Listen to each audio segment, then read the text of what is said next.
సమస్యలను ఎదుర్కొంటూ ధర్మానికి లోబడి ధైర్యంతో వాళ్ళు ఎదుర్కొన్న విధానం మనకు మార్గదర్శకం అని నేను అనుకుంటున్నాను.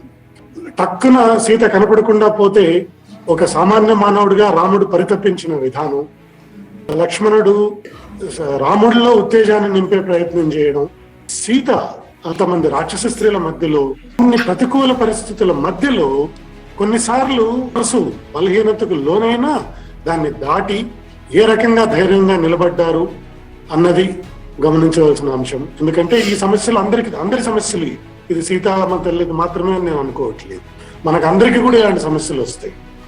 అక్కడ అనుకోని విధంగా హనుమంతుడు లాంటి వాళ్ళ ఆలంబన దొరికి అక్కడి నుంచి ఓ ఉత్సాహాన్ని నింపుకుని కొన్ని చోట్ల మనం బలహీనతకు లోనైనప్పుడు తెలిసిందే తెలియదు అనిపిస్తుంది, ఏదో ఒక ఆలంబన కావాలి. జాంబవంతుడు లాంటి వాళ్ళు అంటే పెద్దవాళ్ళు వాళ్ళ సలహా సహకారాలు తీసుకుంటే వాళ్ళు మనలో ఉత్సాహాన్ని నింపి నిద్రాణమైన దాన్ని జాగృతం చేయడం కానివ్వండి, లేని బలాన్ని మనకు అందివ్వడం కానివ్వండి, భగవంతుడి ఆశీర్వాదం వల్ల ఏదైనా జరగచ్చు.